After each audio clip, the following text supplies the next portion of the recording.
Youth की NCERT की हम लोग जो श्रृंखला चला रहे थे उसका नेक्स्ट पार्ट हम लोग कवर करने जा रहे हैं। आज हम लोग पढ़ेंगे इसके अंतर्गत कृषि और पशुपालन।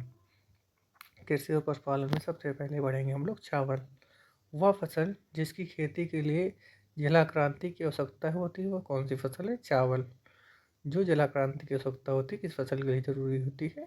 चावल के लिए। पंजाब राज्य की एक वाणिज्यिक फसल है क्या? चावल। पंजाब राज्य की एक वाणिज्यिक फसल है चावल। भारत में धान की फसल को 3 मौसम में पाए जाते हैं कहाँ? ब्रह्मपुत्रा घाटी में।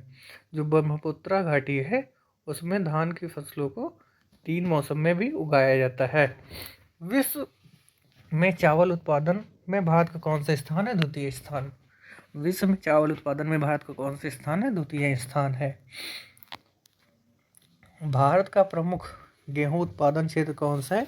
पंजाब हरियाणा का जो मैदानी भाग है वो गेहूं उत्पादन में भारत में सबसे बड़ा प्रमुख स्थान रखता है। भारत में धान की फसल में पाया जाने वाला प्रमुख खरपतवार कौन सा है? कोलवा। जो एक्विनोक्लोआ अक्रुस गैली जो है वो धान में पाए जाने वाला सबसे प्रमुख खरपतवार है। भारत का वह राज्य जो चावल में अग्रणी उत्पादक वो कौन सा है? पश्चिम बंगाल। भारत का वह राज्य जो चावल के उत्पादन में अग्रणी है वो कौन सा है? पश्चिम बंगाल। भारत में सबसे ज़्यादा खेती होती है चावल की। भारत में सबसे ज़्यादा खेती होती है चावल की। भारत में सबसे ज़्यादा खेती किसकी होती है? चावल की होती है। भारत में सबसे अधिक उपज देने वाली खाद्य फसल कौन सी? चावल। भारत में सबसे अधिक उपज देने वाली खाद्य फसल कौन सी है? चावल। वह फसल जिसकी रोपाई की जाती है वो कौन सी है? धान। धान की फसल है उसको रोपाई की जाती है।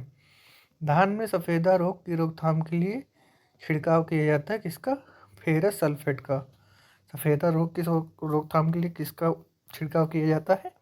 तो फेरस सल्फेट का छिड़काव किया जाता है।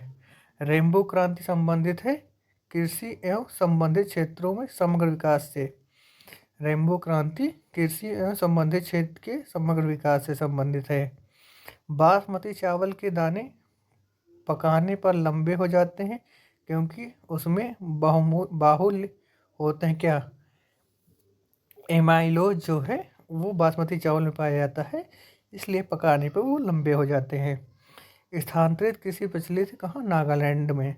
नागालैंड में स्थानांतरित कृषि जो है प्रचलित है।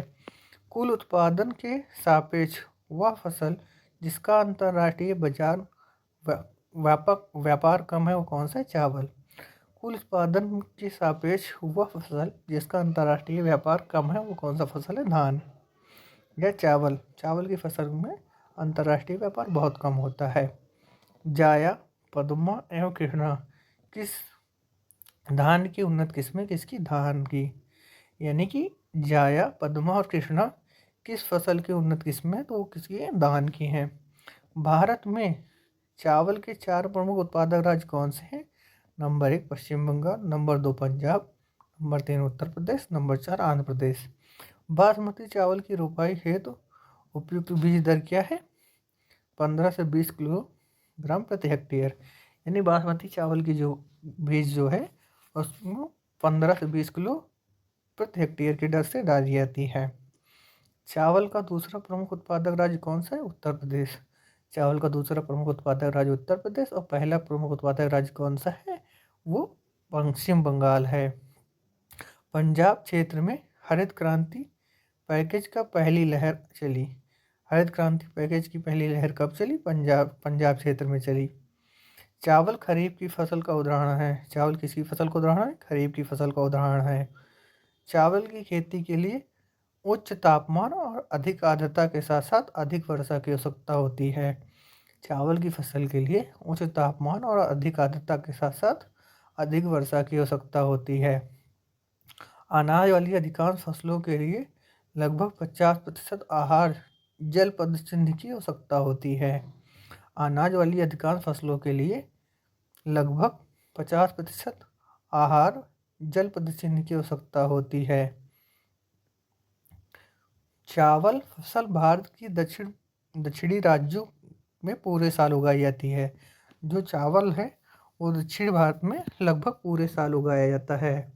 चावल की उपज के लिए अधिकांश होती है क्या, उच्च तापमान और उच्च आर्द्रता और उच्च वर्षा। यानी कि चावल की उपज के लिए प्रमुख आवश्यकता किसकी होती है, अधिक तापमान की, अधिक आर्द्रता की और वर्षा की आवश्यकता होती है। अब चलिए हम लोग पढ़ते हैं गेहूँ।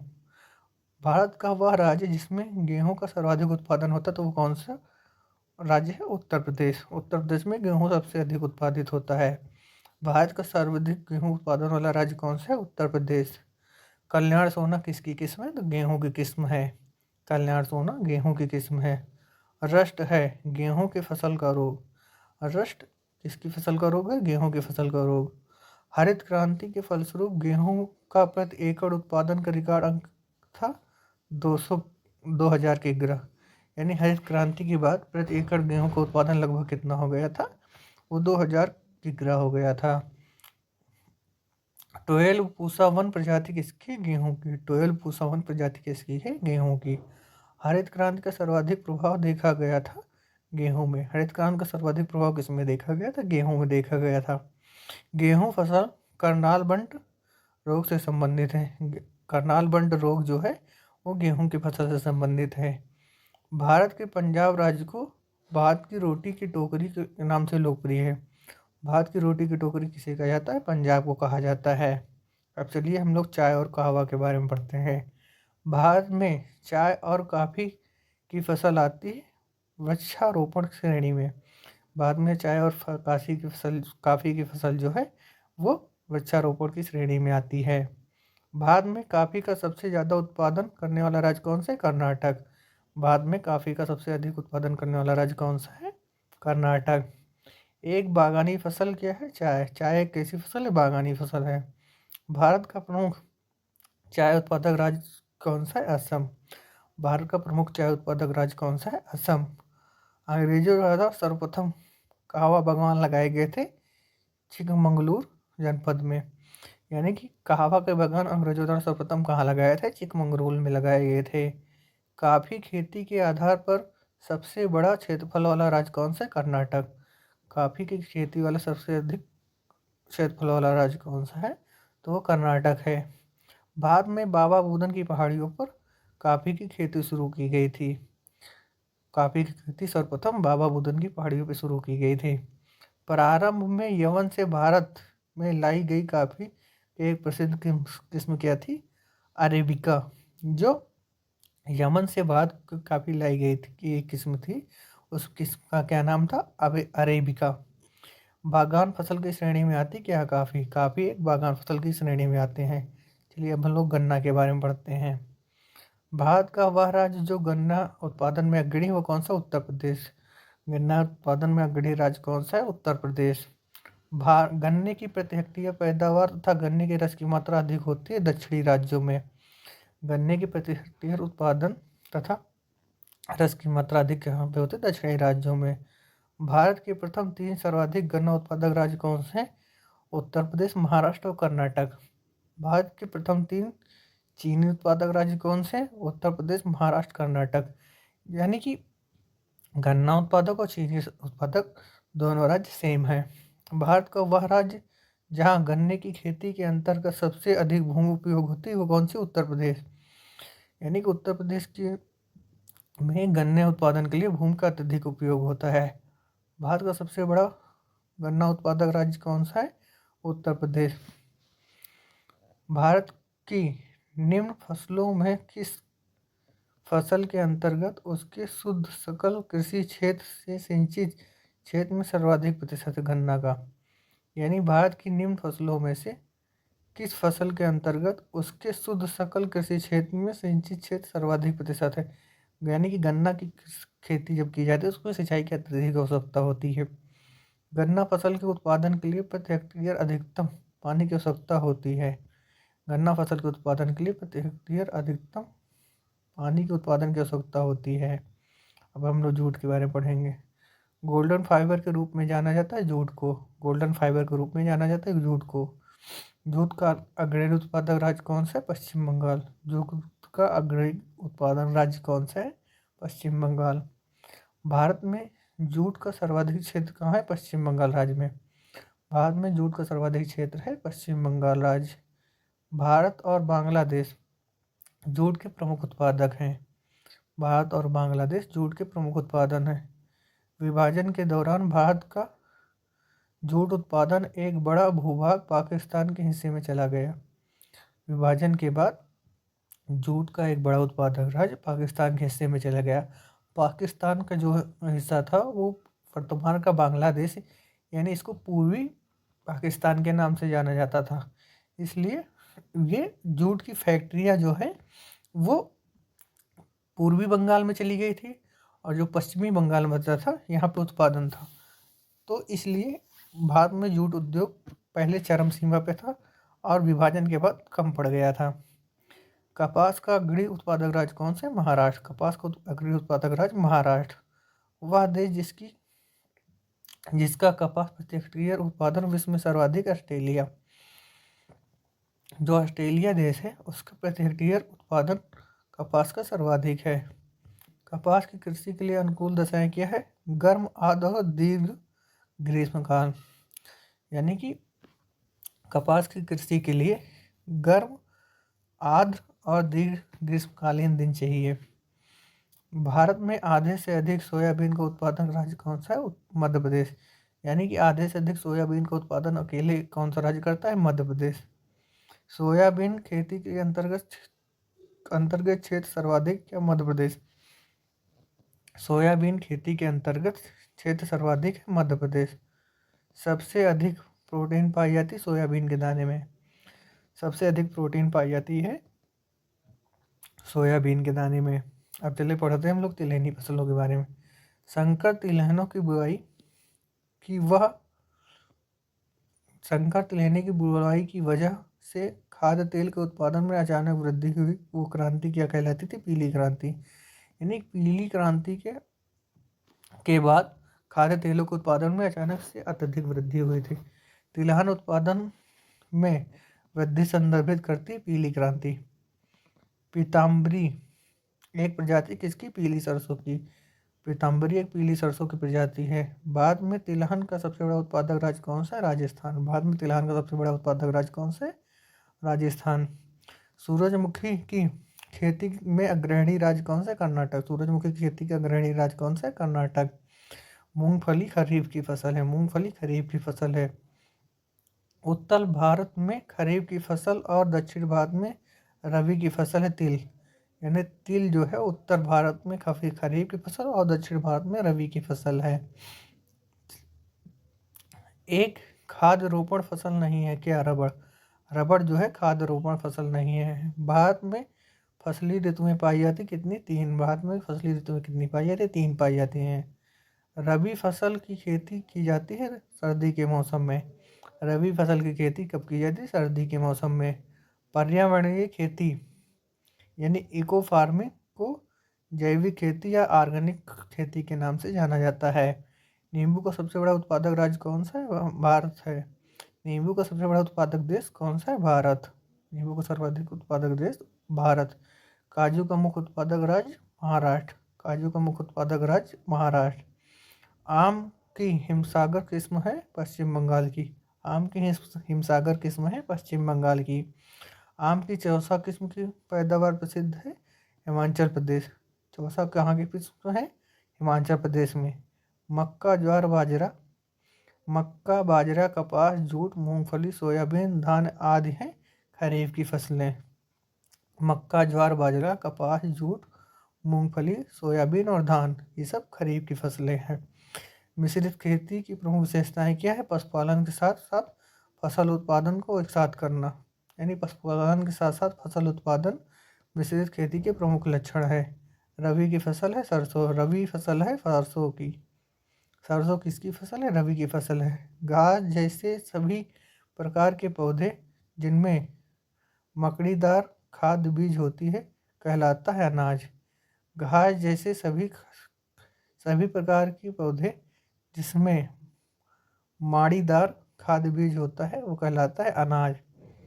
सर्दियों में उगाई जाने वाली फसलें जिनकी वसंत में कटाई की जाती है वो कौन सी है? रबी की फसलें हैं। कपास में स्टेम का उपयोग प्रबंधन के लिए किया जाता है किसका? चूसक कीट। तम्बाकू की प्रति हेक्टेयर बीज दर क्या होती है? 3 से 5 kg। तम्बाकू की प्रति हेक्टेयर बीज दर क्या होती है? 3 से 5 kg। रबी और खरीफ मौसम के बीच एक छोटा सा मौसम होता है जिसे क्या कहा जाता है? जायद कहा जाता था। सूखा सहिष्णु फसल है क्या? बाजरा। बाजरा एक सूखा सहिष्णु फसल है। हरित क्रांति संबंधित किससे? खाद्य और अनाज उत्पादन से। हरित क्रांति संबंधित है खाद्य और अनाज उत्पादन से। विटीकल्चर के द्वारा भारतीय राज्य में सर्वाधिक उत्पादन कौन सा है? महाराष्ट्र। महाराष्ट्र विटीकल्चर से सर्वाधिक उत्पादन करता है। ज्वार, बाजरा, मक्का, लोबिया, ग्वार आदि हैं खरीफ की फसलें। अर्धशुष्क जलवायु परिस्थितिकी अर्धशुष्क जलवायु परिस्थितियों और अपकृष्ट मिट्टी में उगाई जाने वाली वह फसल जो खाद्य फसल के साथ साथ चारे की फसल है वह है मक्का। रोपण फसल नहीं क्या? बाजरा। बाजरा एक रोपण फसल नहीं है। जम्मू कश्मीर एक उत्पादक है क्या? केसर। केसर के उत्पादन में जम्मू कश्मीर राज्य प्रथम स्थान पर आता है। भारत का वह राज्य जो रबर में अग्रणी उत्पादक कौन सा? केरल। केरल राज्य जो है रबर के उत्पादन में अग्रणी है। संतरे के लिए प्रसिद्ध नागपुर। नागपुर संतरे के लिए प्रसिद्ध है। अल्फांसो फल किसकी किस्म है? आम की। अल्फांसो किसकी किस्म है? आम की। ज्वार का सबसे बड़ा उत्पादक राज्य कौन सा है? महाराष्ट्र। ज्वार का सबसे बड़ा उत्पादक राज्य कौन सा है? महाराष्ट्र। एक फलीदार फसल है दलहन। दलहन कैसी फसल है? फलीदार फसल है। मेघालय की प्रमुख फसल है अनानास। अनानास मेघालय की प्रमुख फसल है। अधिकतर केरल, तमिलनाडु और कर्नाटक में होने वाली फसल को 35 डिग्री सेल्सियस तापमान और 200 सेंटीमीटर से अधिक वर्षा की आवश्यकता होती। कौन सी फसल को? रबड़ को। रबड़ के लिए 35 डिग्री सेल्सियस का तापमान, 200 सेंटीमीटर से अधिक की वर्षा की ज़रूरत होती है। और रबड़ कहाँ पे उगाया जाता है? केरल, तमिलनाडु, कर्नाटक राज्य में। एक स्थानांतरण खेती वेबर भारतीय राज्य में प्रचलित कहाँ? मध्य प्रदेश में। वेबर कृषि जो है वो कहाँ प्रसिद्ध है? मध्य प्रदेश में। फूलों की सर्वाधिक किस्में पाई जाती कहाँ? उत्तर प्रदेश में। फूलों की सर्वाधिक किस्में पाई जाती है उत्तर प्रदेश में। वह फसल जो मूल नियंत्रण हो भारत सरकार की मूल स्तरीकरण कोष के अंतर्गत संरक्षित है वो कौन सी? आलू। वह फसल जो लवण सहिष्णु है वो कौन सा? चुकंदर। चुकंदर जो है लवण सहिष्णु है। खड़ी फसल की कटाई करने से पहले अगली फसल की बुआई करना कहलाता है क्या? रीले खेती। खड़ी फसल की कटाई करने से पहले अगली फसल की बुआई करना क्या कहलाता है? रीले खेती। ये यूपी पीसीएस का पूछा गया क्वेश्चन है। मोटे अनाज वाली फसलें उगाई जाती हैं। मोटे अनाज वाली फसलें उगाई जाती हैं कब? रबी और खरीफ की फसलें। मोटे अनाज जो है मोटे अनाज की फसलों में क्या आता है? ये गन्ना, ज्वार, बाजरा, ज्वार और बाजरा, ये सब रागी हो गई, ये सब मोटे अनाज के अंतर्गत आते हैं। इसकी बुआई हमको लगता है ज़्यादातर जायद में की जाती है। क्षारीय मृदा के सुधार के लिए प्रयोग किया जाता है किसमें? जिप्सम और पायराइट का। क्षारीय मृदा के सुधार के लिए प्रयोग किया जाता है जिप्सम और पायराइट का। वह राज्य जहाँ काली मिर्च और इलायची का उत्पादन होता है वो कौन सा? केरल। केरल राज्य में काली मिर्च और इलायची का सर्वाधिक उत्पादन होता है। नीली क्रांति संबंधित थी मछली उत्पादन से। झींगा मछली का उत्पादन वृद्धि संबंधित हुई गुलाबी क्रांति से। गुलाबी क्रांति जो है झींगा मछली उत्पादन के लिए प्रसिद्ध थी। हरित क्रांति के जो है जनक किसे कहा जाता है? M S Swaminathan. भारत में हरित क्रांति को सफलतापूर्वक निष्पादित करने का श्रेय किसे जाता है? एम एस स्वामीनाथन को। हरित क्रांति का नेतृत्व किसने किया था? एम एस स्वामीनाथन ने। भारत में हरित क्रांति का नेतृत्व किसने किया था? एम एस स्वामीनाथन ने। भारत के विभिन्न क्षेत्रों में उत्पादित सुल्तान, गुलाबी, काली, चंपा जिस फसल की किस्म है वो कौन सी? अंगूर। जो सुल्तान, गुलाबी, काली और चंपा ये किसकी फसलें किस्म है? तो वो अंगूर की किस्में हैं। वह फल जो आरा मक्खी कीट से प्रभावित होती है वो कौन सी? सरसों। वह फसल जिसमें नीली हरित शैवाल का उपयोग जैव उर्वरक के रूप में सर्वाधिक लाभप्रद वो कौन सा है? धान। आधारीय बीज पैदा किया जाता है, प्रजनन बीज। आधारीय बीज पैदा किया जाता है, प्रजनक बीज। उकठा बीमारी से प्रभावित होने वाली फसल कौन सी? अरहर। उकठा बीमारी से प्रभावित होने वाली फसल कौन सी? अरहर। केसर का सबसे अधिक उत्पादन होता है कश्मीर में। कश्मीर केसर उत्पादन में अग्रणी क्षेत्र है। वह जिला जहाँ मार मृदा पाई जाती है वो कौन सी है? झांसी। झांसी जिले में मार मृदा पाई जाती है। वह कण जिसका व्यास 0.002 mm से कम होता है वो क्या कहलाती है? मृतिका। पोर्ट ब्लेयर के समीप की प्रसिद्ध ब्लेयर प्रवाल भित्ति मृत हो रही है वो क्या है? भूमंडलीय ओसमन के कारण। वे फसलें जो जायद में मुख्यतः सिंचित क्षेत्र में उगाई जाती है वो क्या है? मूंग और उड़द। मूंग और उड़द जो है जायद की फसलें हैं। भारत में काली मिर्च का सर्वाधिक उत्पादन होता है केरल राज्य में। वर्तमान में कर्नाटक प्रथम स्थान पे हो गया है। एक रिपोर्ट मैंने कराई है अभी जल्दी 2024 की, उसको आप लोग देख लीजिएगा। इलायची का एक महत्वपूर्ण उत्पादक इडुक्की स्थित है केरल में। इडुक्की इलायची उत्पादन के लिए प्रसिद्ध है। ये कहाँ पे स्थित है? केरल में। वह कृषि जिसे करने की प्रक्रिया पर्यावरण संरक्षण में सहायक क्या है? जैविक कृषि। मक्के की खेती की जाती है वर्ष भर। मक्के की खेती वर्ष भर की जाती है। शक्तिमान 1 शक्तिमान 2 अनुवांशिक परिवर्तित फसलें किसकी? मक्का की। शक्तिमान 1 और शक्तिमान 2 जो है किसकी किस्में हैं? मक्का की किस्में हैं। झूमिंग कृषि सर्वाधिक कहाँ पे होती है? नागालैंड में। नागालैंड में सर्वाधिक झूमिंग कृषि होती है। भारत का सबसे बड़ा चाय उत्पादक राज्य कौन सा है? असम। भारत का सबसे बड़ा चाय उत्पादक राज्य कौन सा है? असम। भारत का वह राज्य जो अनाज उत्पादन में अधिकतम अंशदान करता है वो कौन सा? उत्तर प्रदेश। भारत का वह राज्य जो अनाज उत्पादन में अधिकतम अंशदान करता है वो कौन सा है? उत्तर प्रदेश। भारत में ठेकेदारी कृषि को लागू करने में अग्रणी राज्य कौन से? पंजाब। स्टॉक फार्मिंग है पशुओं के प्रजनन और पशुपालन से संबंधित। स्टॉक फार्मिंग पशुओं को प्रजनन और पशुपालन से संबंधित है। भारत का वह राज्य जो हरित गृह कृषि प्रारंभ की वो कौन सा राज्य है? पंजाब। भारत के पंजाब राज्य में हरित गृह कृषि प्रारंभ की है। इलायची का महत्वपूर्ण उत्पादक इडुक्की अवस्थित है कहाँ? केरल में। विश्व में नारियल का सबसे बड़ा उत्पादक देश कौन सा है? इंडोनेशिया। नारियल का सबसे बड़ा उत्पादक देश कौन सा है? इंडोनेशिया। मूंग रेशम की एक ऐसी किस्म है जो पूरे विश्व में केवल भारत में होती है वह होती है असम में। यानी मूंग रेशम की किस्म जो है वो भारत में असम में होती है। यह विश्व की एकमात्र भारत की किस्म है। भारत में तंबाकू का 1/3 से अधिक क्षेत्र उत्पादन कौन सा? आंध्र प्रदेश। भारत में लगभग 33% जो तंबाकू उत्पादन होता है वो आंध्र प्रदेश राज्य में किया जाता है। भारत का वह राज्य जिसका तंबाकू की कृषि के अंतर्गत वह क्षेत्र है वो कौन सा है? आंध्र प्रदेश। भारत में नारियल का सबसे बड़ा उत्पादक राज्य कौन सा है?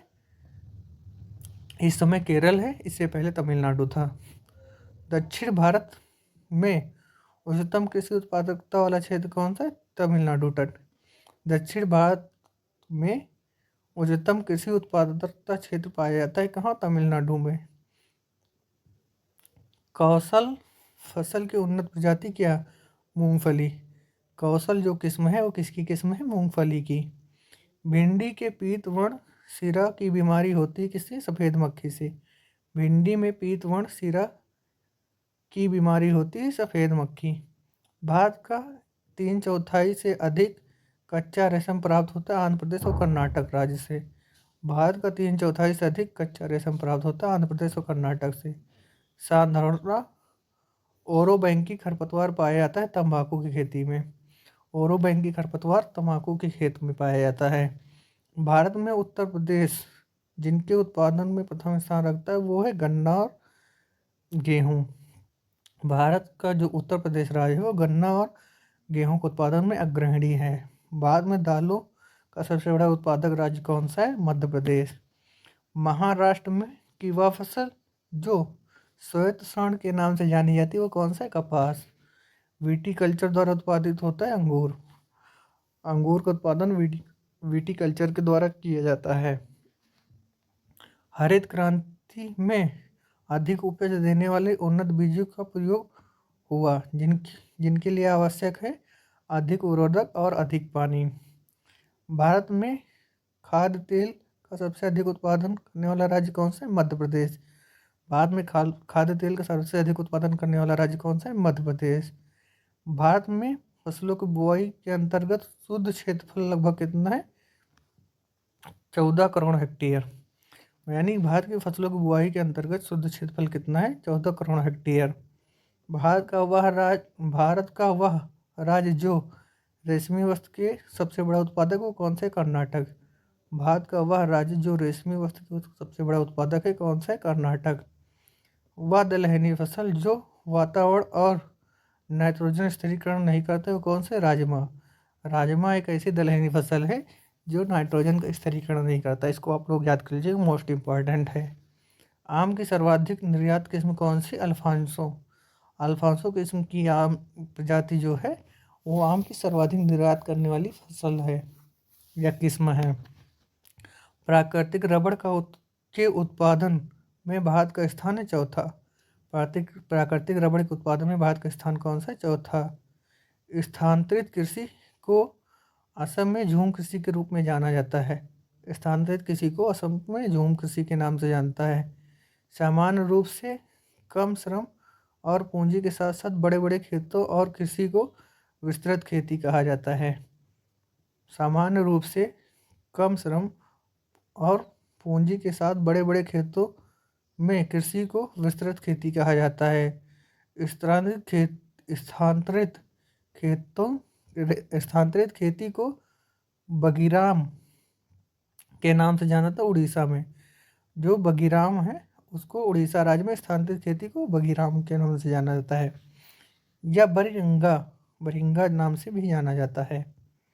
भारत में जायद के मौसम में फसल उगाई जाती है वो कौन सी? खीरा। खीरा जायद मौसम की फसल है। 2020 तक भारत में ज्वार का सबसे बड़ा उत्पादक राज्य कौन सा है? महाराष्ट्र। 2020 तक ज्वार का सबसे बड़ा उत्पादक राज्य कौन सा है? महाराष्ट्र। खरीफ की फसल वर्षा के मौसम में उगाई जाती है। खरीफ की फसल वर्षा के मौसम में उगाई जाती है। निर्वाह कृषि का तात्पर्य क्या है? निर्वाह कृषि का तात्पर्य है कृषक मुख्य रूप से बाजार के लिए उत्पादन करते हैं। कृषक मुख्य रूप से जब बाजार के लिए उत्पादन करते तो वो कौन सी कृषि है? निर्वाह कृषि है। खरीफ की मक्का फसल जो भोजन और चारे दोनों के रूप में इस्तेमाल किया जाता है। आदिम जीविका कृषि की विशेषता क्या है? कर्तन और दहन। आदिम जीविका यानी कि जो आदिवासी जीविका कृषि कहलाती है वो कौन सी है? कर्तन और दहन। कैरा जिला सहकारी दूध उत्पादक संघ लिमिटेड के कार्य का विस्तार करने में मदद जिससे वह श्वेत क्रांति के अग्रदूत बना वो कौन सा? वर्गीज कुरियन। वर्गीज कुरियन को श्वेत क्रांति का अग्रदूत माना जाता है। अमूल गुजरात से दूध और दूध उत्पादन में सहकारी समितियों की सफलता की कहानी है जो देश में श्वेत क्रांति लाया। कौन सा राज्य में सबसे पहले अमूल फैक्ट्री लगाई गई थी? तो गुजरात में लगाई गई थी। उत्तर भारत में खरीफ की फसल और दक्षिण भारत में रबी की फसल है क्या? जौ उत्तर भारत में खरीफ में और दक्षिण भारत में रबी में उगाया जाता है। भारत में हरित क्रांति के दौरान आधुनिक तरीकों को आजमाने का पहला राज्य कौन सा है? पंजाब। भारत के पंजाब राज्य में आधुनिक तकनीकी यानी यह संयंत्रों का सर्वप्रथम उपयोग किया गया था। भारत में हरित क्रांति के जनक कहा जाता है नॉर्मन बोरलॉग को। भारत में हरित क्रांति का जनक कहा जाता है, ये गलत है। भारत में हरित क्रांति के जनक कहा जाता है, ये विश्व में हरित क्रांति के जनक वो नॉर्मन बोरलॉग को कहा जाता है। भारत के हरित क्रांति के जनक आप लोग कमेंट बॉक्स में बताइएगा। अभी थोड़ी देर पहले ही मैंने आपको पढ़ाया है। भारत में जायद मौसम में तरबूज, खरबूजा आदि फसलों का उत्पादन किया जाता है। यानी तरबूज खरबूजा कब की फसल है? जायद की फसल है। जायद ऋतु की एक फसल है क्या? कद्दू। कद्दू कब की फसल है? जायद की फसल है। बाजरे की एक किस्म क्या? राज 171 किसकी फसल है? बाजरे की किस्म है। कृषि के संदर्भ में बरानी शब्द का अर्थ है वर्षा प्रधान खेती। कुर्ग क्षेत्र में अपने संतरों के उत्पादन के लिए भौगोलिक संकेतन प्राप्त किया। कुर्ग क्षेत्र ने संतरों के उत्पादन के लिए भौगोलिक संकेतन यानी जीआई टैग प्राप्त किया। भारत में इलायची का सबसे बड़ा उत्पादक राज्य केरल है। भारत में इलायची का सबसे बड़ा उत्पादक राज्य केरल है। भारत में लाख का सबसे अधिक उत्पादन झारखंड करता है। लाख एक प्रकार का कीड़ा है, उसका सबसे बड़ी उत्पादन कौन सा राज्य करता है? तो झारखंड करता है। पेड़ों की कतार के बीच फसलें उगाने को कहते हैं कृषि वानिकी। सघन खेती का संबंध है मौजूदा भूमि के सघन उपयोग के उपज बढ़ाना। भारत में कृषि कार्य क्षेत्र में सबसे अधिक लोग कार्य करते हैं। भारत में कृषि में सबसे अधिक लोग कार्य करते हैं। शुष्क भूमि कृषि के लिए फसल उपयुक्त होती है वो कौन सी? रागी। रागी की फसल शुष्क भूमि में उगाई जाती है। उत्तर भारत के राज्यों में बाजरे की खेती खरीफ के मौसम में की जाती है। उत्तर भारत में खरीफ और दक्षिण भारत में रबी के मौसम में की जाती है। भारत में खरीफ का मौसम दक्षिण पश्चिम मानसून के साथ साथ आता है। नीली क्रांति के जनक के रूप में जाना जाता है हीरालाल चौधरी को। हीरालाल चौधरी को नीली क्रांति के रूप में जाना जाता है। सिल्वर फाइबर क्रांति संबंधित है किससे? कपास से। सिल्वर फाइबर क्रांति जो है कपास से संबंधित है। एशिया का सबसे बड़ा थोक मसाला बाजार कहाँ? दिल्ली में स्थित है। एशिया का सबसे बड़ा थोक मसाला बाजार दिल्ली में स्थित है। दालचीनी मसाला मूलतः श्रीलंका का है। दालचीनी मसाला मूलतः श्रीलंका का है।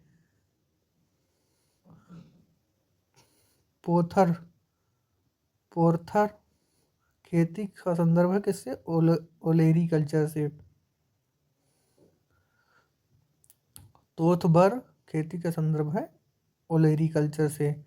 मुख्य रूप से दक्षिण भारत में उत्पादित काफ़ी बीज या किस्में अरेबिका। अरेबिका दक्षिण भारत में उगने वाली काफ़ी की मुख्य किस्म है। फसल और किस्म सरसों वरुणा। वरुणा किसकी किस्म है? सरसों की। रचना किसकी किस्म है? मटर की। अलसी की नीलम किस्म। नीलम किस्म किसकी है? अलसी की। राधे किस्म किसकी है? चना की। अब चलिए हम लोग पशुपालन और मछली पालन के बारे में पढ़ते हैं। भारत में श्वेत क्रांति के जनक के रूप में जाना जाता है वर्गीज कुरियन। वर्गीज कुरियन को श्वेत क्रांति के जनक के रूप में जानता है। नीली क्रांति किससे संबंधित? मत्स्य उत्पादन से संबंधित थी। भारत में श्वेत क्रांति मूलतः शुरू हुई गुजरात राज्य से। भारत में श्वेत क्रांति मुख्यतः शुरू हुई गुजरात राज्य से। भेड़ की त्वचा की पतली परत और के साथ ऊन निकालने की प्रक्रिया को कहा जाता है कर्तन। भेड़ की त्वचा की पतली परत के साथ ऊन निकालने की प्रक्रिया को कहा जाता है कर्तन। देश का सबसे बड़ा दुग्ध उत्पादक राज्य कौन सा है? उत्तर प्रदेश। देश का सबसे बड़ा दुग्ध उत्पादक राज्य कौन सा है? उत्तर प्रदेश। मछली की किस्मों की तलमज्जी प्रकार पाए जाते हैं कहाँ? समुद्र के गहरे स्थानों में। मछली की किस्मों के तलमज्जी प्रकार पाए जाते हैं कहाँ? समुद्र के गहरे स्थानों में। पशु और नस्ल यानी देवनी किसकी नस्ल है? गाय की। बर्बरी किसकी नस्ल है? बकरी की। भदावरी किसकी किस्म है? भैंस की। गिर क्या है? गाय की नस्ल है। थारपारकर जो थारपारकर किसकी नस्ल है? गाय की नस्ल है। शिंपांजी टिशू एक ऐसी गंभीर समस्या है जिसके कारण आम की प्रजाति निर्यात को प्रभावित हो रहा है, वह है अल्फांसो किस्म की आम। लद्दाख की बकरियों से ऊन बनाया जाता है वो कौन सी? पश्मीना शाल। लद्दाख की बकरियों से जो ऊन बनाया जाता है वो कौन सी शाल होती है? पश्मीना शाल होती है। भारत का वह राज्य जिसमें सर्वाधिक बकरियों की संख्या है कहाँ है? राजस्थान। राजस्थान राज्य में भारत में सर्वाधिक बकरी पाई जाती हैं। बन्नी नस्ल की भैंस मुख्य रूप से पाली जाती कहाँ? गुजरात राज्य में। बन्नी नस्ल की भैंस मुख्य रूप से पाली जाती है गुजरात राज्य में। श्वेत क्रांति संबंधित है दूध उत्पादन से। श्वेत क्रांति संबंधित है दूध उत्पादन से। मिल्कमैन ऑफ इंडिया के नाम से जाना जाता है वर्गीज कुरियन को। मिल्कमैन ऑफ इंडिया के नाम से जाना जाता है वर्गीज कुरियन को। मिट्टी का स्वास्थ्य परिचय पत्र। मिट्टी का स्वास्थ्य परिपत्र से संबंधित सत्य कथन है। यह निःशुल्क प्राप्त होता है। यह अधिक उपज के लिए मिट्टी की गुणवत्ता वृद्धि हेतु जानकारी देता है। यह फसल की आवश्यकता अनुसार उर्वरक की सही मात्रा की जानकारी देता है। भारतीय दलहन अनुसंधान अवस्थित है कानपुर में। भारतीय दलहन अनुसंधान कहाँ स्थित है? कानपुर में। भारतीय कपास अनुसंधान कहाँ स्थित है? नागपुर में। भारतीय कपास अनुसंधान कहाँ स्थित है? नागपुर में। वर्ष 2015 में भारत द्वारा अंटार्कटिका में स्थापित अनुसंधान स्टेशन का क्या नाम है? भारती। वर्ष 2015 में जो भारत अंटार्कटिका में अनुसंधान केंद्र स्थापित किया गया था उसका क्या नाम है? भारती। अंटार्कटिका में भारतीय अनुसंधान स्टेशन कौन सा है? तीसरा। यानी कि इससे पहले 2 स्थापित किया जा चुका है, वो ये जो भारतीय ये तीसरा है। भारत के राष्ट्रीय सर्वेक्षण और मानचित्रण संगठन को विज्ञान और प्रौद्योगिकी विभाग के तहत स्थापित किया गया है। ये कब स्थापित किए गए?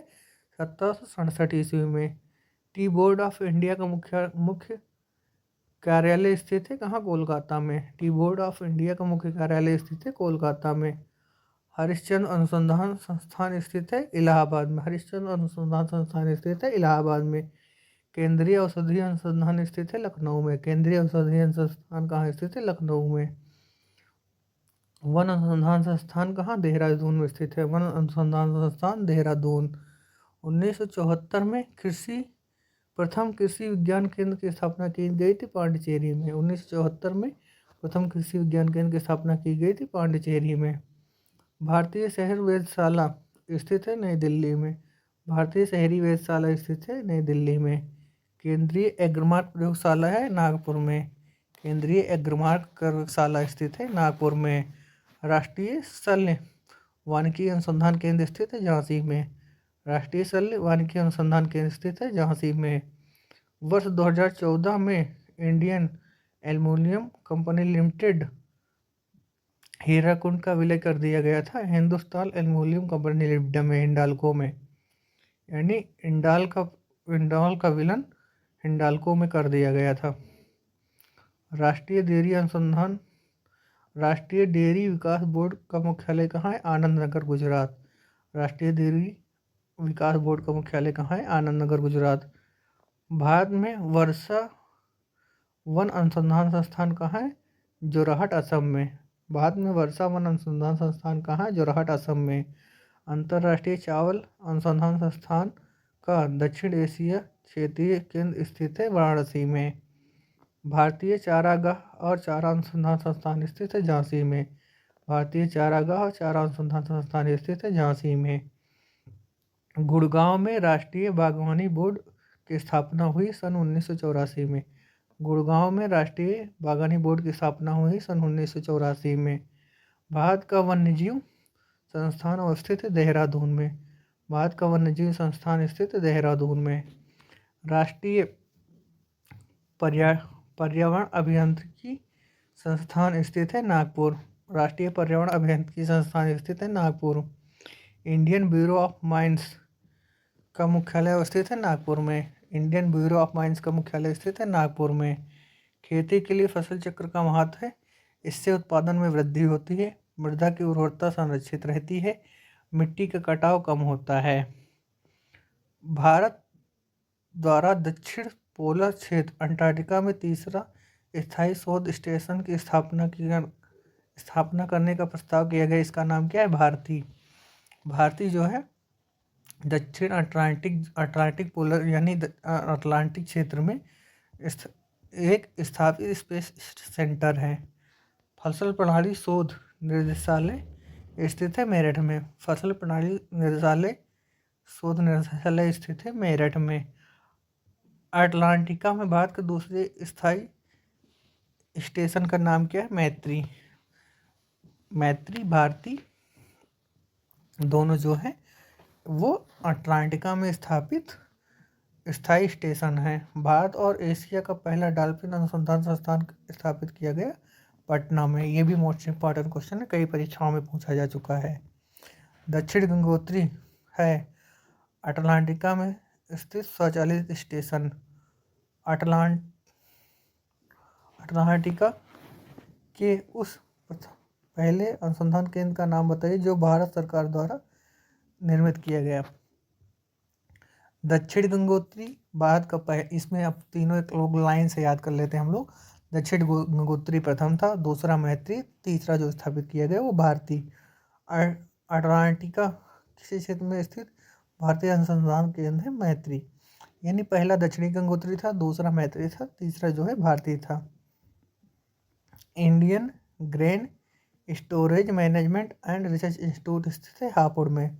Indian grain storage management and research institute कहाँ स्थित है? हापुड़ में। राष्ट्रीय उद्यमिता एवं लघु व्यवसाय विकास संस्थान कहाँ स्थित है? नोएडा में। राष्ट्रीय उद्यमिता एवं लघु व्यापार संस्थान स्थित है नोएडा में।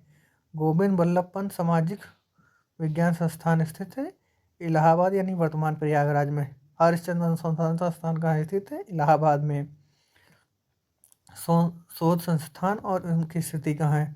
शुष्क वन अनुसंधान संस्थान कहाँ है? जोधपुर। शुष्क वन अनुसंधान संस्थान कहाँ है? जोधपुर। हिमालयन वन अनुसंधान संस्थान कहाँ है? शिमला में। हिमालयन वन अनुसंधान संस्थान कहाँ स्थित है? शिमला में। वन अनुसंधान संस्थान कहाँ स्थित है? देहरादून। वन अनुसंधान संस्थान कहाँ स्थित है? देहरादून में। लकड़ी विज्ञान और प्रौद्योगिकी संस्थान कहाँ स्थित है? बेंगलुरु कर्नाटक में। राष्ट्रीय पोषण संस्थान हैदराबाद तेलंगाना। राष्ट्रीय पोषण संस्थान हैदराबाद तेलंगाना।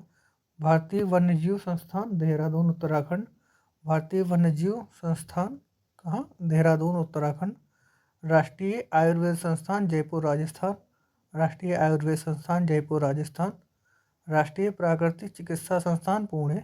राष्ट्रीय प्राकृतिक अनुसंधान संस्थान पुणे में। अब हम लोग विविध पढ़ लेते हैं। द गेटवे ऑफ इंडिया कहाँ पे स्थित है? मुंबई में। The gateway of India Mumbai में। भारत का स्कॉटलैंड किसे कहा जाता है? कुर्ग को। भारत का स्कॉटलैंड किसे कहा जाता है? कुर्ग को कहा जाता है। भारतीय क्षेत्र में एक खाड़ी नहीं है क्या? अबाका की खाड़ी भारत में स्थित नहीं है। आप लोग कमेंट बॉक्स में बताइए कि अबाका की खाड़ी कहाँ स्थित है। नदी के प्रवाह को मापने के लिए उपयोग किया जाता है क्यूसेक। नदी के प्रवाह को मापने के लिए उपयोग किया जाता है क्यूसेक का। वह भारतीय वैज्ञानिक जिसने नान बोरलॉग के साथ सहयोग किया जिसकी परिणत भारत में हरित क्रांति के रूप में की हुई वो MS स्वामीनाथन। अभी थोड़ी देर पहले हमने आपसे पूछा था कि भारत में हरित क्रांति के जनक कौन थे, तो वो कौन थे? MS स्वामीनाथन थे। और जो नारबोरलॉग वहाँ पे ऑप्शन था तो वो गलत था। नारबोरलॉग जो है वो विश्व में हरित क्रांति के जनक के रूप में जाने जाते हैं। भारत का वह राज्य जो चाय का सर्वाधिक प्रमुख उत्पादक है, जहां चाय का कुल उत्पादन भारत के उत्पादन का लगभग 3/4 भाग के समान होता है, वो असम और पश्चिम बंगाल। यानी कि भारत में जो चाय उत्पादन होता है उसमें सबसे अधिक उत्पादन असम और पश्चिम बंगाल राज्य में होता है। खेती से मिलने वाली उपज के मामले में दुनिया भर में भारत का कौन सा स्थान? तीसरा। खेती के मामले में मिलने वाली उपज के मामले में दुनिया भर में भारत का स्थान तीसरा है। हरित क्रांति आंदोलन चलाया गया था 1967 से 1978 ईस्वी में। हरित क्रांति आंदोलन चलाया गया था 1967 से 1978 ईस्वी में। कपास कैसी फसल? खरीफ की फसल है। कपास एक खरीफ की फसल है। एक प्रकार की खेती जिसमें किसान अपने संसाधनों को एक जगह एकत्रित करते हैं और अपने संसाधनों के अनुपात में कृषि उत्पादन में वितरित करते हुए क्या कहती है? कोऑपरेटिव फार्मिंग या सहकारी खेती कहलाती है। किसान को अपनी कॉफी के लिए बेहतर मूल्य निर्धारण में मदद करने के लिए कॉफी बोर्ड ने नवीन मार्केट प्लेस ऐप की शुरुआत की। वो कौन सा है? Coffee blockchain. कॉफी ब्लॉकचेन जो है वो कॉफी बोर्ड के लिए निर्धारित नई मार्केट प्लेस एफ है। खेती का वह रूप जिसमें किसान और किसान के परिवार के निर्वाह के लिए लगभग सभी फसलें उगाई जाती है या पशुपालन किए जाते हैं, उसे पारंपरिक रूप से जाना जाता है क्या? जीविका कृषि के नाम से। भारत में प्रमुख सुपारी उत्पादक राज्य कौन सा है? कर्नाटक। भारत का प्रमुख सुपारी उत्पादक राज्य कौन सा है? कर्नाटक। दुनिया में दूसरा सबसे बड़ा फसल उत्पादक राज्य कौन सा है? भारत। दुनिया का दूसरा सबसे बड़ा फल उत्पादक राज्य कौन सा है? भारत। उत्तर प्रदेश में कृषि के लिए प्रयुक्त भूमि का प्रतिशत कितना है? 68.7%। भूभाग पर उत्तर प्रदेश में कृषि की जाती है। मृदा स्वास्थ्य कार्ड से भारत के किसानों को उनके खेत की मिट्टी के मापदंडों को जानकारी मिलेगी। कितने प्रकार की? 12 प्रकार। मृदा स्वास्थ्य कार्ड है, उसमें मृदा की बारे में 12 प्रकार की जानकारियाँ प्रदान की जाती हैं। वैश्विक कपास उत्पादन में भारत का हिस्सा 1/3, यानी वैश्विक कपास उत्पादन में भारत का लगभग 33% हिस्सा है। वह प्रकार जो उस कृषि प्रणाली को दर्शाता है जिसमें एक ही फसल लंबे चौड़े क्षेत्र में उगाई जाती है, वो कौन सा? रोपण कृषि। भारत में सोयाबीन किसानों की मदद के लिए ई चौपाल, जिसे आमतौर पर सोया चौपाल प्रोग्राम कहा जाता है, वह एक फसल है। वो एक पहल किसकी है? आईटीसी की एक पहल है क्या? सोया चौपाल प्रोग्राम। अपेडा जो है, APEDA, अपेडा किसका विस्तृत रूप है? कृषि और प्रसंस्कृत खाद्य उत्पादन निर्यात विकास प्राधिकरण का। किसानों को लाभ पहुंचाने हेतु कृषि उपज के सहकारी विपणन को बढ़ावा देने के उद्देश्य से स्थापित किया गया था। किसे? नाफेड को। भारत का सबसे पहला और एकमात्र केंद्र शासित प्रदेश जहां सारा कामकाज पूर्णतः सौर ऊर्जा से संचालित कौन सा है? द्वीप। नेपाली भाषा मुख्य रूप से बोली जाती सिक्किम में। नेपाली भाषा मुख्य रूप से बोली जाती सिक्किम में। चोलनाकाइन, कुरुबंबास, कुट्टूनाइकल, कादर और कोरगा भारत आदिम जनजाति समूह है। किस राज्य की? केरल। चोल नाइकन, कुरुबास, कुट्टू नाइकन, कादर, कोरगा, ये सब केरल की प्रमुख जनजातियां हैं। भूटिया जनजाति जो अपनी पारंपरिक भव्यता, कला और पाक शैली के लिए व्यापक रूप से जानी जाती है, वह पाई जाती है सिक्किम राज्य में। अंगामी वे जनजातियां हैं जो रहती है नागालैंड में। जनजातियां पश्चिम बंगाल की प्रमुख जनजातियां हैं और ज़्यादातर बाकुड्डा और पुरुलिया जिलों में पाई जाती है। वो कौन सी जनजाति? संथाल जनजाति है। 1 एकड़ में होते हैं 4,840 वर्ग गज। 1 एकड़ में कितना होता है? 4,840 वर्ग गज होता है। भारत के सिक्किम राज्य में स्थित है क्या? पेमा त्यांग से मठ, जो पेमायांग ते जो मठ है वो कहाँ स्थित है? सिक्किम में स्थित है। जरीब का हिस्सा है फीता, छल्ला, गट्ठा। जरीब का हिस्सा है फीता, छल्ला, गट्ठा। भारत का हिमाद्री स्टेशन स्थित है आर्कटिक में। भारत का हिमाद्री स्टेशन स्थित है आर्कटिक में। किसी स्थान की आर्द्रता जानने के लिए उपयोग किया जाता है हाइग्रोमीटर का। किसी स्थान की आर्द्रता को जानने के लिए इसका उपयोग किया जाता है हाइग्रोमीटर का। सर्वे मैप 45D/7 के अंतर्गत राज्य कौन सा है? गुजरात राज्य एवं राजस्थान। गुम्बद जैसी संरचना वाले जल निकासी पर्यटन को निम्न रूप से जाना जाता है त्रिज्यमितीय। गुम्बद जैसी संरचना वाले जल निकासी पर्यटन को निरूपित किया जाता है त्रिज्यमितीय रूप में। वह किला जो चेनाब नदी के किनारे बनाया गया था वो कौन सा है? अंखूर का किला। अंखूर का किला जो है चेनाब नदी के किनारे बनाया गया था। चरम जलवायु कहाँ की? दिल्ली की। दिल्ली चरम जलवायु है दिल्ली की। भारत का वह राज्य जिसको लुढ़कती हुई पहाड़ियों की भूमि के नाम से जाना जाता है वो कौन सा है? मिजोरम। मिजोरम राज्य को लुढ़कती हुई पहाड़ियों की भूमि कहा जाता है। भूमि निम्नीकरण भारत में अधिक देखने को मिलता है मृदा अपरदन। भूमि निम्नीकरण भारत में अधिकतम देखने को मिलता है मृदा अपरदन। बारिश के तुरंत बाद उत्पन्न हुई मिट्टी की सौंधी खुशबू को कहते हैं प्रेटीचर। जो बारिश के तुरंत बाद मिट्टी से खुशबू आती है उसको क्या कहते हैं? प्रेटीचर। कई प्रकार के वृक्ष पुराने पत्तों को गिराते हैं क्योंकि कोशिकाएं अपशिष्ट पदार्थों से भर जाती हैं। कई प्रकार के वृक्ष पुराने पत्तों को गिराते हैं क्योंकि कोशिकाएं अपशिष्ट पदार्थ से भर जाती हैं। मध्य प्रदेश में होने वाला कर्तन दहन कृषि को बेबर के रूप में जाना जाता है। यानी कि जो कर्तन कृषि होती है यानी स्थानांतरित कृषि मध्य प्रदेश में वो बेबर के नाम से जानी जाती है। हमारे देश में पानी की मांग और खपत सर्वाधिक है कृषि क्षेत्र में। हमारे देश में पानी की मांग और खपत सर्वाधिक किस क्षेत्र में? कृषि क्षेत्र में है। रजत क्रांति संबंधित थी अंडा उत्पादन से। रजत क्रांति संबंधित थी अंडा उत्पादन से। इंटरक्रॉपिंग प्रक्रिया दर्शाती क्या? पास पास दो या दो से अधिक फसलों को उगाना। शहद का उत्पादन संबंधित है मीठी क्रांति से। शहद का उत्पादन संबंधित है मीठी क्रांति से।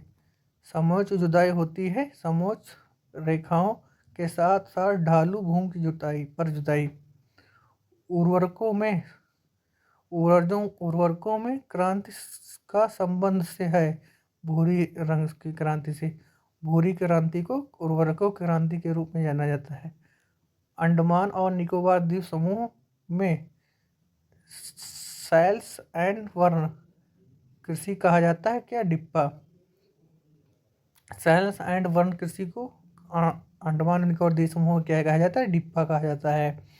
भारत में धूसर क्रांति संबंधित थी उर्वरक उत्पादन से। धूसर क्रांति या ग्रे क्रांति किससे संबंधित थी? उर्वरक उत्पादन से। स्थानांतरित कृषि का अन्य नाम क्या है? झूम कृषि। झूम कृषि को स्थानांतरित कृषि के नाम से भी जाना जाता है। भारत में हरित क्रांति के अग्रदूत और प्रसिद्ध कृषि वैज्ञानिक हैं क्या? गुरुचरण सिंह कालकट। गुरुचरण सिंह कालकट जो हैं बाद में हरित क्रांति के अग्रदूत और कृषि वैज्ञानिक हैं। जवाहरलाल नेहरू बंदरगाह स्थित है नवी मुंबई में। जवाहरलाल नेहरू बंदरगाह स्थित है नवी मुंबई में।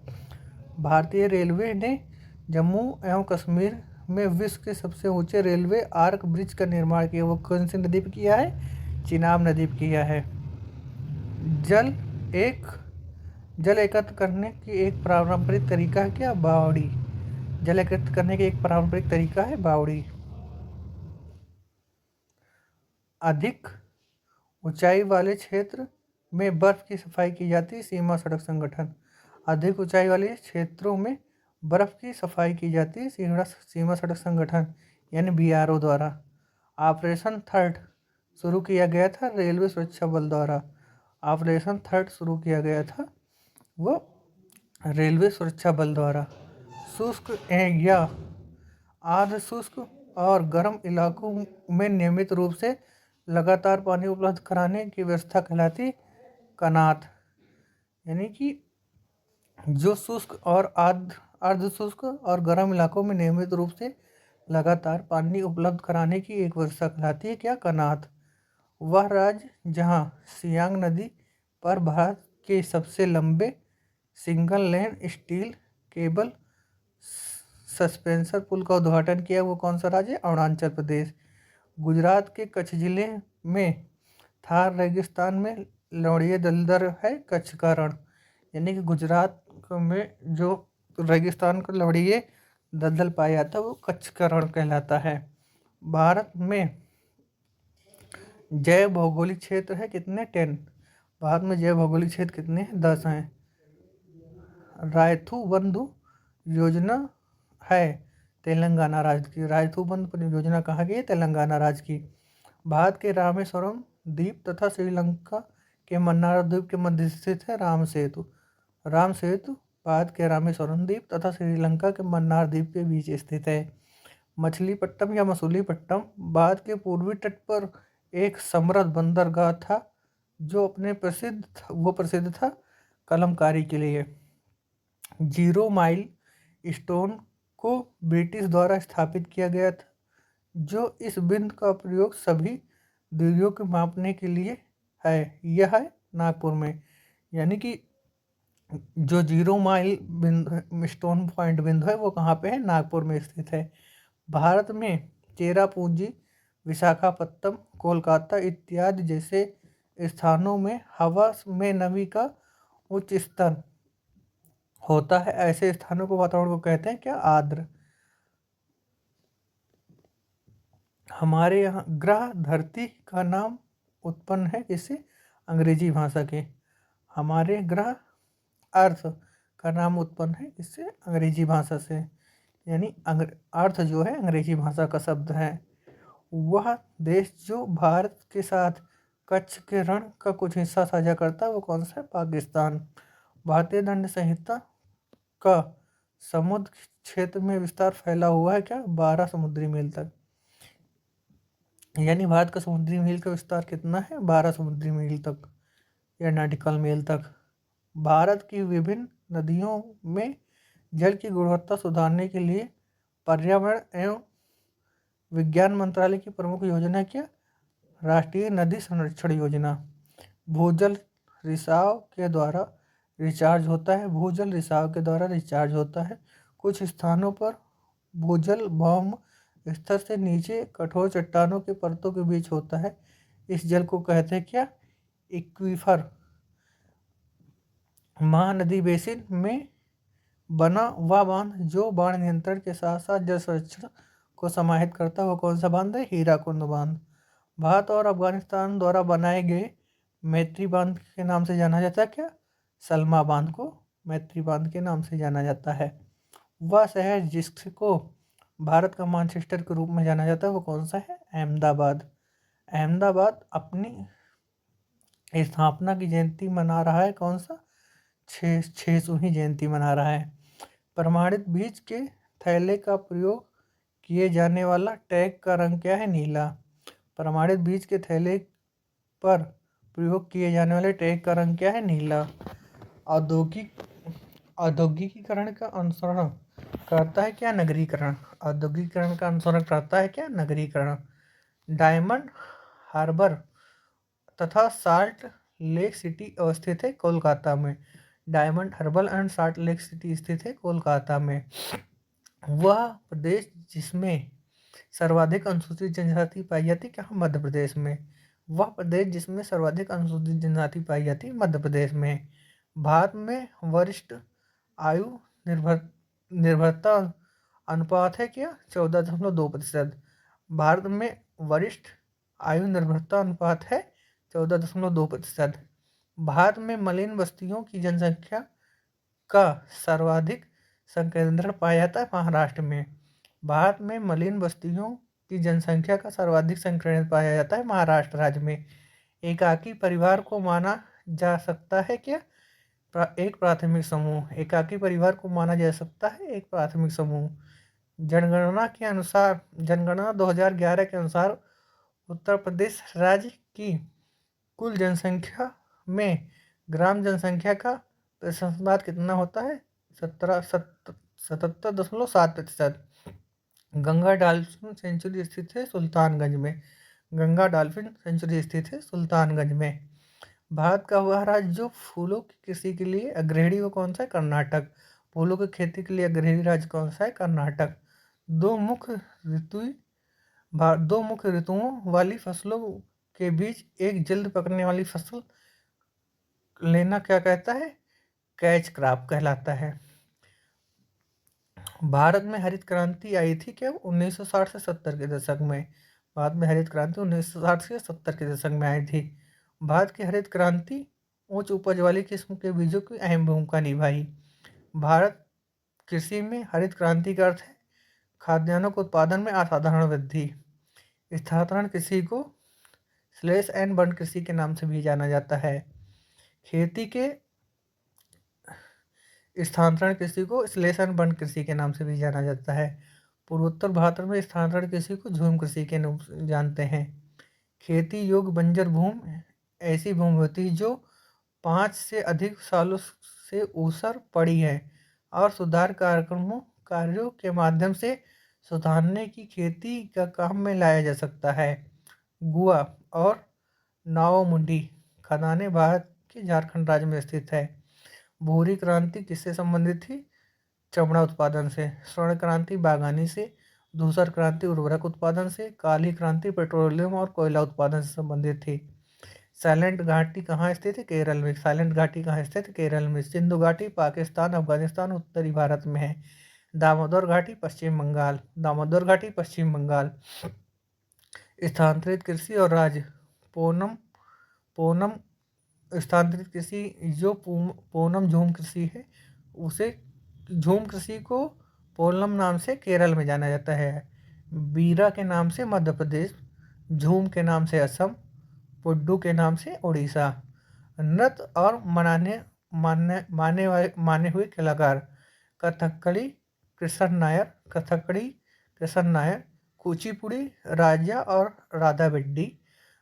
राधा रेड्डी कुचिपुड़ी के लिए प्रसिद्ध थे। भरतनाट्यम के लिए यामिनी कृष्णमूर्ति किसके लिए प्रसिद्ध थे? भरतनाट्यम नृत्य के लिए प्रसिद्ध थे। कथक के लिए उमा शर्मा किसके लिए प्रसिद्ध थी? कथक के लिए। मत्स्य उत्पादन में मछली का उत्पादन किया जाता है। फूलों की खेती के लिए फूल। रेशम के कीड़ों का पालन रेशम उत्पादन के लिए किया जाता है। अंगूर की खेती का प्रयोग अंगूर उत्पादन के लिए जाता है। आज के लिए इतना ही। अब आज हम लोग पूरा भारत का भूगोल कवर कर लिए हैं। आप लोग इसको 2 से 3 बार देखिएगा। अगर देखने का न मन करे तो ईयरफोन कान में लगा के सुन लीजिएगा। और हम आज भारत का भूगोल पूरा कंप्लीट कर चुके हैं। इस पार्ट में भारत का भूगोल पूरा कंप्लीट हो गया है। आप लोग इसको 2-3 बार सुनिएगा। जल्द ही हम उत्तर प्रदेश के PVSES से संबंधित जितना कुछ है और उसको लेकर हम आएंगे। आज के लिए इतना ही। धन्यवाद। अब हम लोग नए एपिसोड में विश्व के भूगोल के साथ मिलेंगे। आज के लिए इतना ही। धन्यवाद।